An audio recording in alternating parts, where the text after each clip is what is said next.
Boa tarde, né? Tarde.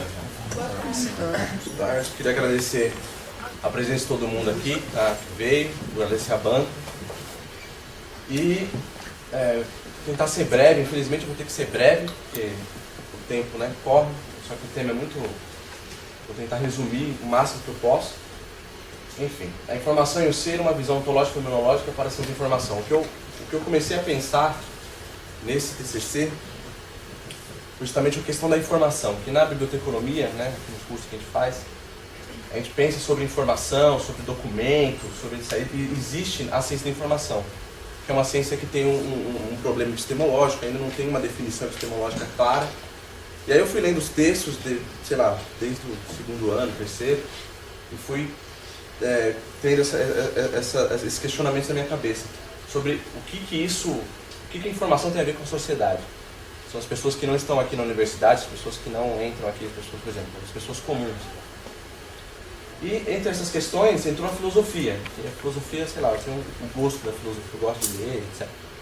Apesar de não ter feito filosofia nem nada. Mas a filosofia ajuda justamente nesse questionamento, né, de saber o que a gente pode questionar, principalmente na ciência. Né? Então, o que é mais comum na ciência da informação é perguntar o que é informação, que é justamente o objeto de estudo dessa ciência da informação. E eu percebi na leitura dos textos que havia essa necessidade de definir o que é informação. E o conceito de informação, ele não é definido, ele escapa às definições. Então, eu refiz essa questão, porque justamente a filosofia funciona para isso, para você questionar a pergunta.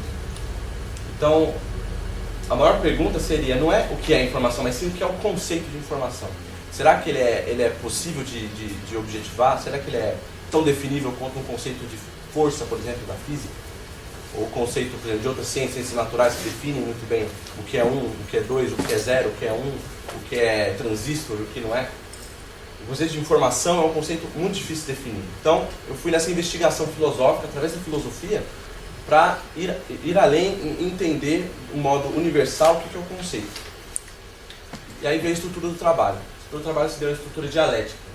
A razão de ser dialética é justamente disso, porque a linha principal do trabalho era a crítica. É criticar o que essa informação é hoje, o que ela foi construída, a partir do seu conceito de informação. E daí gerar uma antítese, que é justamente aquilo que vai contra a tese, ela nega a tese, que é a minha hipótese.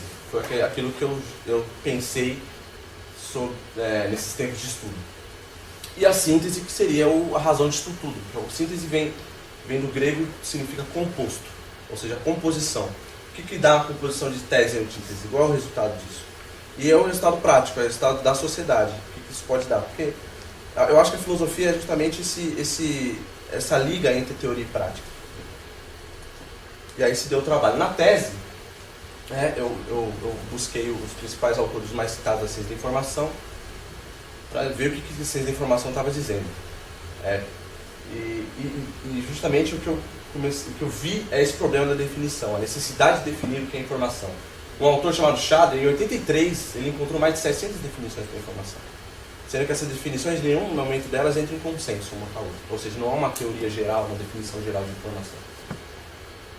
E aí, a gente pergunta por que isso? Por que a necessidade da ciência em definir as coisas? E principalmente numa ciência humana, que é muito complicado tratar isso. E com os autores que eu li, o Mário Ferreira dos Santos, que eu vou dizer mais pra frente sobre ele, que é justamente essa questão da ciência moderna, da ciência em divórcio com a metafísica. Ou seja, a metafísica, ela não nega a física, ela não nega a realidade que nós temos. Ela, pelo contrário, ela entende a relação que está além dos nossos olhos, além daquilo que nós podemos ver. Isso por isso que é metafísica, além da física. A etimologia é muito importante, que eu uso muito no trabalho, porque buscar a origem das palavras é justamente entender a historicidade que ela está sendo usada. Ou seja, se você volta para a origem das palavras, você consegue entender a origem dela e traçar uma linha histórica e compreender como ela foi transformada e por que ela foi transformada. E isso se dá na informação. Então, eu vou falar aqui uma frase do William James. Vou fazer o PowerPoint aqui, o karaokê de PowerPoint. Não perguntei a um geólogo o que é o tempo. Isso ultrapassa. Nem a um profissional da mecânica como são possíveis ações e reações. ele não poderá tratar delas. Muito tem a fazer um psicólogo sem se ocupar da questão de saber como pode ele e as consciências que ele estuda conhecerem o mesmo mundo exterior.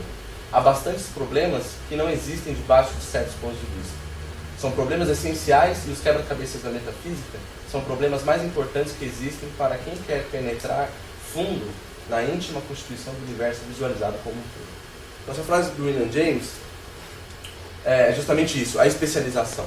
É entender que a ciência moderna ela tem essa visão especializada das coisas. E será realmente que é possível ver informação a partir de um ponto de vista especializado? Essa é a grande questão. O objetivo desse trabalho é justamente isso, entender a informação por esse ponto de vista, pelo ponto de vista da ciência hoje, a ciência, o fazer científico hoje, e realmente qual o problema dessas 700 definições? Por que se tem tanta definição de informação? E aí, na tese, no trabalho, eu fiz as principais correntes teóricas a partir do Capurro, a partir dos mais citados. E aí, eles dividem as correntes por paradigmas. Esse conceito de paradigma eu não sou muito partidário. Mas os principais são o cognitivo, o físico e o social. Todos os três grandes paradigmas, lógico que existem outras vertentes, né? São 700, eu no TCC não conseguiria fazer um levantamento tão grande. Mas eu fiz o levantamento dos principais e consegui identificar a identidade entre eles, que é justamente essa necessidade de definição. Então, o cognitivo, o físico e o social tendem a definir. E lógico que eles estão progredindo. Existe o sociocognitivo, que agora trata de um outro... Os paradigmas estão evoluindo e modificando-se e se cruzando. Enfim. Essa foi a tese. Eu vou passar bem rápido na tese, porque eu justamente mostrar o estado da arte da ciência da informação. E a antítese é justamente isso. Em frente a esse problema da definição, o que nós podemos ver? O que eu percebi é que nas definições que eu levantei, das principais definições, principalmente na revisão de literatura feita pelo Capurro, o conceito ontológico, ou seja, do ser, ou seja, das pessoas comuns, que são vocês, eu, todo mundo, a relação humana, existe um afastamento disso, existe uma não preocupação disso aí. Tudo bem, no social, eles se preocupam com a sociedade, mas ainda pelo ponto de vista positivista, ou seja, por uma aplicação de métodos. Mas não se vê o ser, ou seja, nós temos que pensar o conceito de formação a partir daquele que se informa, não a partir do conceito de formação por uma outra ciência. Então a ontologia é justamente isso, a busca do ser, a compreensão do ser. E a fenomenologia, que eu vou passar rápido aqui, porque não dá para ficar falando muito, que eu busquei na fenomenologia heideggeriana, que na verdade o Edmund Husserl foi o primeiro a escrever sobre a fenomenologia como um estudo filosófico. E o Heidegger tratou a fenomenologia da maneira dele, que é justamente tratar o processo das coisas, não aplicar um método pronto, um método já quantificador ou instrumentalizador em alguma coisa. Ou seja, é compreender o fenômeno, entender o processo das coisas. Então, é justamente isso. Informação como processo, não informação como coisa. Pensar em informação é uma ação, esse aqui está no TCC que eu escrevi. Pensar em informação é uma ação informativa, que através do próprio caminho se descobre as possibilidades de caminhar. Então, o processo fenomenológico de estudo, o método fenomenológico, ele se dá na análise do objeto, na análise da coisa, não um método pronto. E isso é muito importante para entender a informação, porque existe a contingência. Pelo que eu entendi, fazendo essa construção da antítese, informação não se define. Informação, ela escapa a qualquer definição. Nós temos que entender a abrangência do conceito e não definir. E é esse caminho que a gente vai fazer agora. Daí, igual ao método, buscar a etimologia. Vamos começar do começo. O que significa informação? Então eu fui nos dicionários do Silveira Bueno, do José Machado, do Saraiva e dos dicionários de Oxford, né, para entender. Em todos eles tem um consenso de definição de informação, etimologicamente, que é dar forma, ideia, uma representação, para criar uma imagem na cabeça e, principalmente, uma frase que achei muito importante, que é dar forma no espírito. É justamente isso, que é o no espírito, e formare, que é o dar forma. É justamente isso. Aí, isso é muito complicado. Como assim dar forma no espírito? Isso nos leva à relação sujeito-objeto, porque nós estamos falando de um espírito. Se nós estamos falando de espírito, nós estamos falando de um sujeito que conhece. E isso leva impreterivelmente à filosofia. Então essa relação de sujeito-objeto, que no trabalho eu falo do Adorno trata essa relação de sujeito-objeto, que na ontologia clássica, que o Heidegger também fala, na ontologia clássica existe essa separação do sujeito-objeto. A separação do sujeito, principalmente no Descartes, que é a separação do sujeito do objeto cognoscível, etc. Mas na verdade, isso é uma abstração. A relação, o que importa é a relação entre sujeito e objeto, ou seja, eu só existo porque existe o outro aí. Ou seja, eu não posso pensar um sujeito sem um objeto.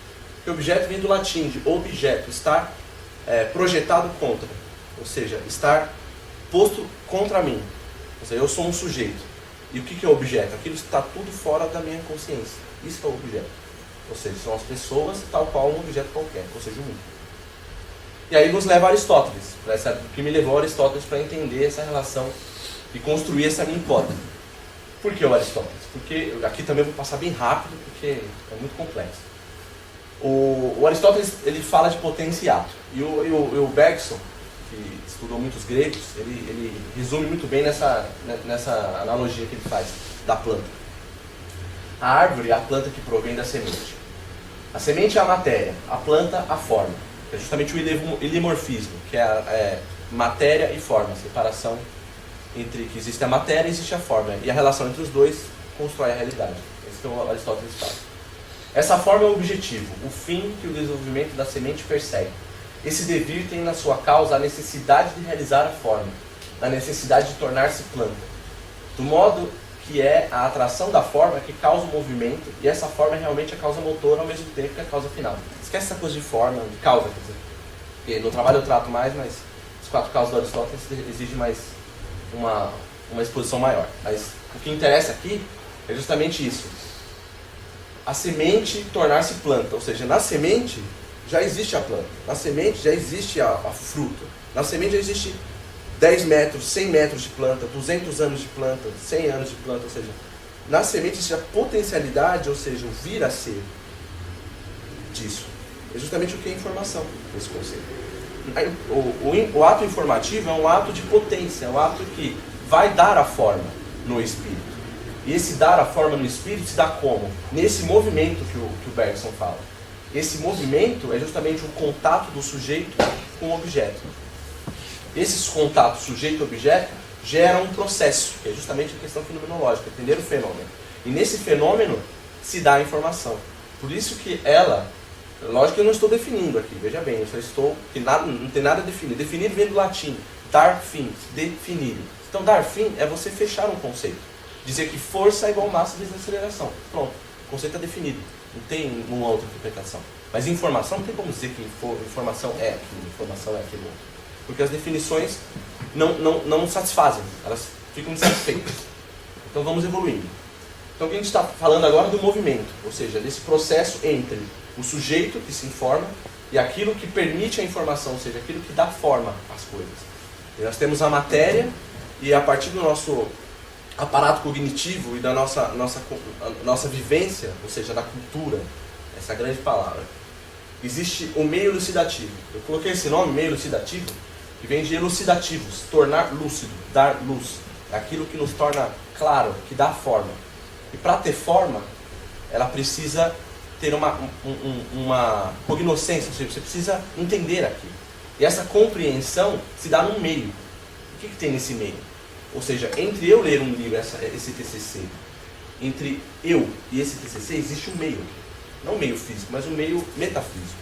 Que é o quê? A minha língua, a cultura, a moral, a vivência, que é a minha visão de mundo, aquilo que eu aprendi, que meus pais me ensinaram.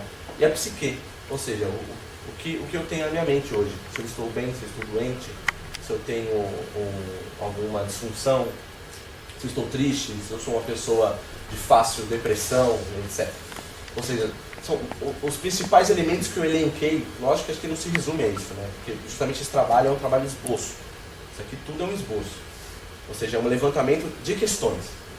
Então, se você pensar em informação sem língua, não tem como pensar em informação sem língua, não tem como pensar em informação sem cultura, não tem como pensar em informação sem moral, sem ética. Não tem como você pensar em informação sem a vivência daquele que se informa. Ou seja, você igualar um aluno de uma universidade com um morador de rua. Qual a diferença entre eles? A vivência deles, a língua, a cultura, a psique deles. Então são coisas a se considerar. Então vem o informar-se. O que é informar-se? Esse ser é um pronome reflexivo. Esse pronome reflexivo, o que ele quer dizer? Ele quer dizer o quê? Que atinge a si mesmo. Informar-se, aquele que atinge a si mesmo. Então isso necessariamente leva ao sujeito. Mas como nós dissemos, o sujeito não vive sem o outro. Ou seja, não é impossível pensar num sujeito isolado, um sujeito hipotético. E disso nós pensamos nas contingências, ou seja, na língua, ou seja, na leitura, na minha leitura de um TCC, existe muitas contingências, ou seja, o caos, é aquilo que você não consegue controlar, você não consegue definir. Mas nessa minha fala exposta aqui, existem diferentes pessoas aqui. Existem professores, alunos, pessoas aqui que têm diferentes vivências, diferentes pessoas, falam a mesma língua, mas têm diferentes vidas. Ou seja, existe uma contingência na minha fala e aquilo que você se informa. Porque isso aqui é informação também. O que eu estou dizendo é um ato informativo. Mas como eu vou garantir que vocês estão se informando da mesma maneira? Não. Então, essa não se informar da mesma maneira é a contingência. É aquilo que não pode ser considerado quantificadamente. É isso que entra numa questão alfinetada da ciência, né? A ciência trata das questões de um modo quantificador, instrumentalizador, mas ela não precisa somente ser assim. A ciência moderna trata assim. Aí nós colocamos em xeque a ciência e, consequentemente, a informação. Ou seja, aí nós vemos o conceito ontológico de informação, o informar-se, que aí você coloca o sujeito na questão, você coloca a pessoa, o ser. E aí o conceito do Heidegger, que é muito importante, e supera essa coisa do sujeito-objeto, é o ser no mundo. Que é o que o Heidegger quer dizer. Ou seja, não existe sujeito-objeto, isso é uma abstração. O que existe é um ser no mundo. Existe você inserido historicamente, inserido culturalmente, inserido moralmente, inserido na língua, inserido numa vivência, num pensamento e na técnica, inserido em uma relação com o outro. E aí vem a poesia que uma frase fala muito mais do que eu estou falando aqui, fala muito mais do que eu escrevi aqui, que é justamente a frase do Rimbaud. Eu é o outro. Simples. E o que isso significa? Significa uma coisa fácil. Comunicação. O eu é o outro é a base da comunicação. Que na minha opinião deveria estar na porta da ECA, sendo escrito. O eu é o outro, uma frase do Rimbaud. E o que nos leva a pensar, veja bem, não temos somente informação, nós temos agora cultura, linguagem, temos comunicação. Ou seja, não se pode pensar em informação sem comunicação. Ou seja, isolar o termo é um problema. Porque justamente é isso, você cai na questão do ser no mundo, você cai na questão do sujeito, na questão do objeto. Informação é tudo isso. Ou seja, nós estamos fazendo o contrário de definir, nós estamos expandindo cada vez mais o conceito. Para compreender como ele pode ser entendido. E aí, já que nós estamos falando de informação, comunicação, temos que falar em conhecimento. Né? Informação, dar forma, é também conhecer. Então, eu fui Mário Ferreira dos Santos. Justamente eu sugiro que todo mundo pelo menos procure Mário Ferreira dos Santos, que é um dos maiores filósofos do Brasil, desconhecido, né? Iguais razões, existem muitas. E ele fala do compreender, na sua teoria do conhecimento. Compreender vem do latim, compreender, captar com os covariantes que se coordenam numa cooperação capaz de criar uma realidade. Ou seja, a criação da realidade se dá numa covariação, ou seja, na contingência, juntamente com o outro. Veja sempre que é um conjunto. Conhecer também, cognoscere. Nocere significa nascer, conjunto. É um nascer junto. O conhecimento se nasce, ele nasce, ele não é dado. E aí você cai numa questão ética, porque não existe uma transferência de informação, muito menos uma transferência de conhecimento. Eu, que sei tudo, não vou transferir para você. Existe uma questão ética aí. Existe a questão de que você também pode ir atrás da informação, você pode fazer a informação. Não sozinho, mas em conjunto. Ou seja, a consciência de ser no mundo, não uma consciência hierárquica. Então, o que a gente pode pensar, concluindo, é que informar, comunicar, conhecer, questionar e transformar são conceitos intrinsecamente relacionados. Então, se você pensa em informação, você pensa em comunicação, em conhecimento, e você pensa em questionar. Porque, acima de tudo, para se informar, necessita-se um questionamento. Ou seja, aquela angústia primária de saber o que são as coisas. E todo informar, todo questionar leva a um transformar, ele possibilita o transformar. E aí o pensamento do Heidegger traz isso porque ele critica a ciência, ele critica a questão ontológica da sociedade, isso no século XX, início do século XX. Ele trata a fenomenologia como possibilidade, ou seja, não é uma doutrina filosófica, aquilo que você deve seguir, mas sim é uma possibilidade de se tratar o assunto. E sobretudo a crítica, que é justamente o que me levou a escrever isso aqui. É criticar, é olhar e entender como estão escrevendo sobre informação, o que a ciência de informação está tratando, e o que a sociedade está recebendo disso, o que a sociedade está vendo disso. É a questão da crítica. O Heidegger fala também, não de informação, né, mas ele fala da relação do pensamento. E no trabalho eu fiz esse cruzamento com o Heidegger, da informação e pensamento, que é o aletheia. O aletheia vem do grego, que é usado também no teatro, que significa, aletheia significa coberto, aquilo que está coberto. E o a é a negação, ou seja, o descobrir. Para o Heidegger, o conhecimento, conhecer é um desvelar, é um tirar o véu das coisas. Ou seja, você, na sua subjetividade, na sua individualidade, você próprio desvela as coisas a partir da sua visão. E isso é muito importante, porque você pensa o ser nesse desvelar. E esse desvelar está totalmente ligado ao formar, dar forma, que é o informar. Ou seja, agora, aí nasce uma pergunta. Veja que nesse trabalho eu não estou definindo, estou levantando questões. O que eu estou me importando aqui é levantar questão. Então, qual é a relação do pensamento, do pensar, da sua mente, da sua individualidade com a informação? O que informar tem a ver com pensar? Isso a ciência da informação tem que pensar isso também. A técnica também, tecne, para o Heidegger também, é antes um saber. Ou seja, tecne é aquilo que se torna apto. Tecnologia é o desenvolvimento da aptidão. Então, a aptidão é antes, tecnologia é antes um saber. Esse computador, esse PowerPoint é antes um saber. Necessita-se de um saber para se desenvolver isso. Não é um fazer. Antes do fazer, necessita-se do pensamento, do informar. Igual a relação de técnica, tecnologia com informação. Essa é a questão.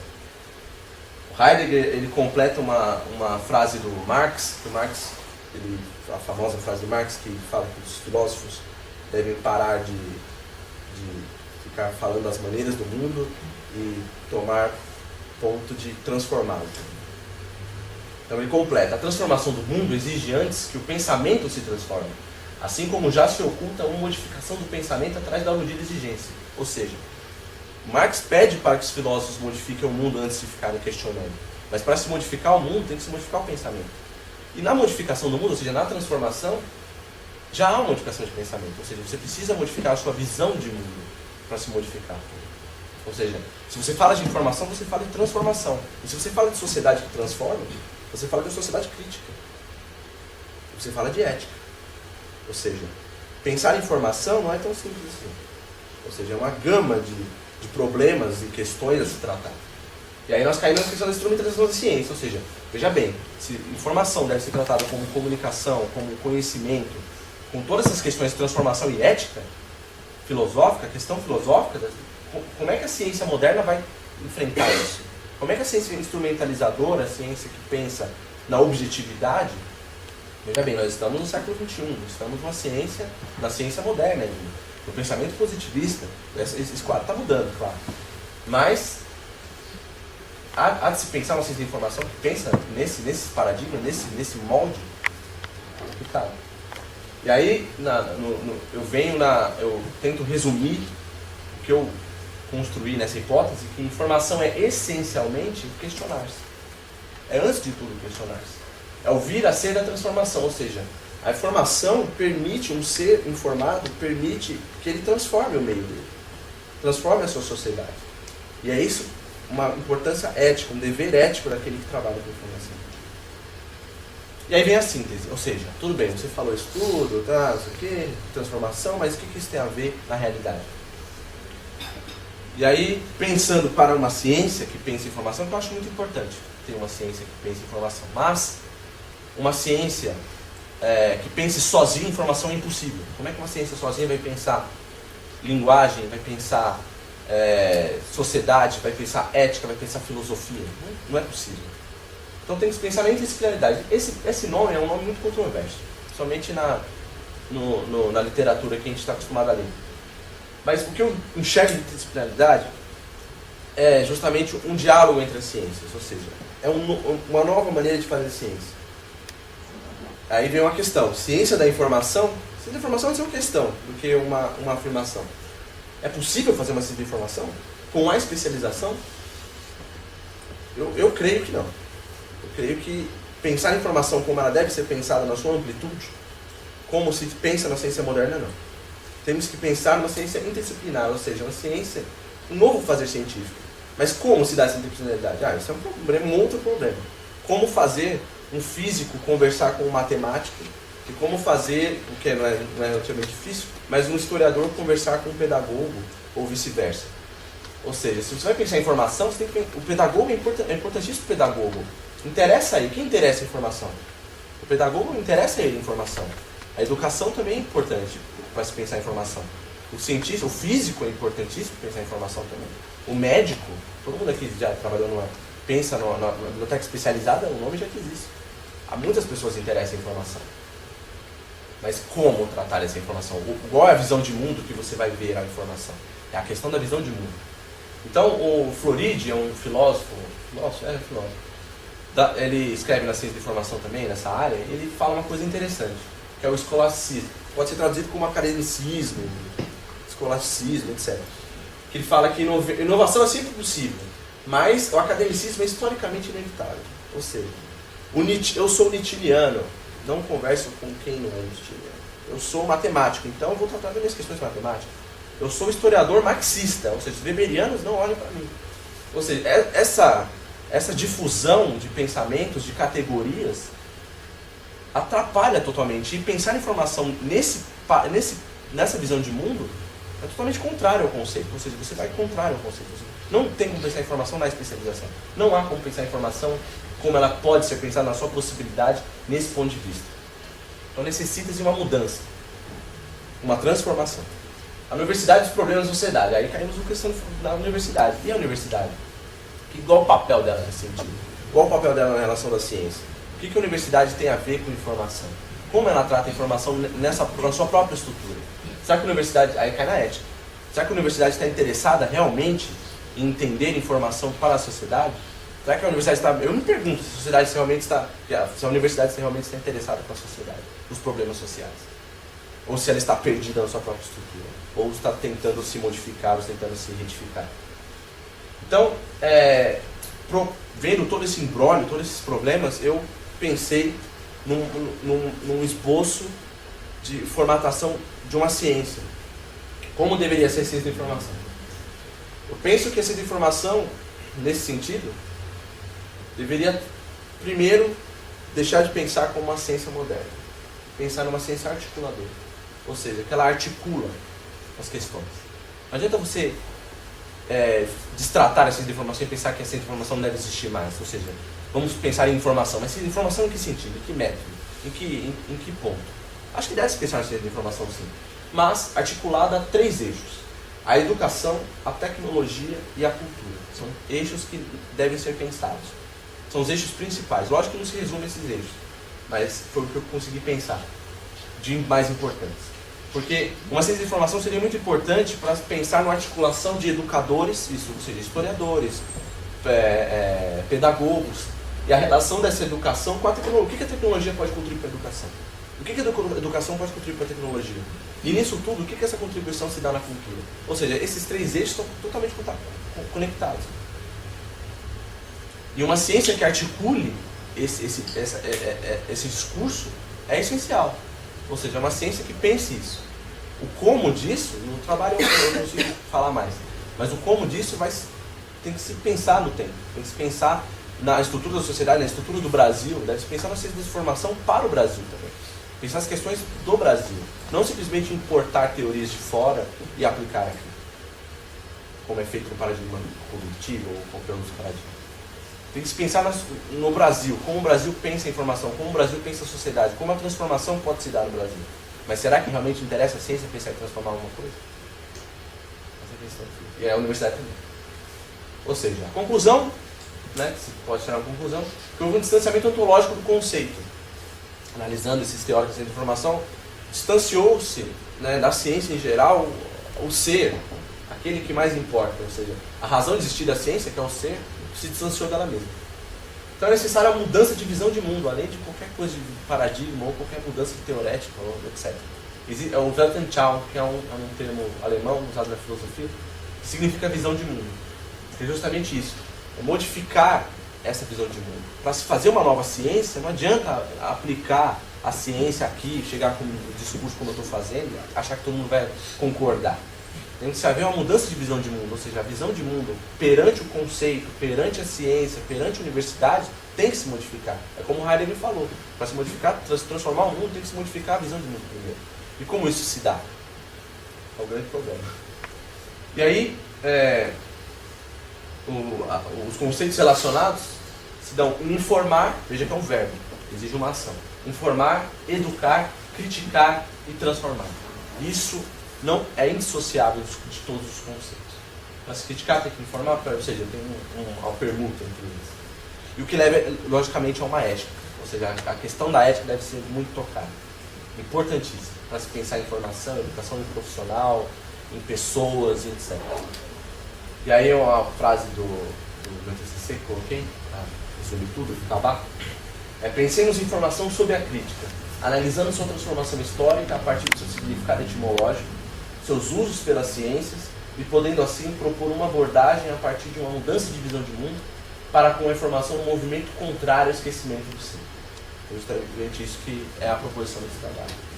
E aí a poesia é justamente superior a qualquer, na minha opinião, qualquer ciência ou qualquer divagação. Do Hölderlin, o Heidegger usa muito essa poesia para resumir toda a filosofia dele. A filosofia de Heidegger inteira está aí. Mas onde há o perigo também cresce a salvação. E no final vou colocar um fractal aí para mudar esse preto e branco para a banca tecer seus comentários. É isso. Obrigado. Nós mudamos. Tá bom.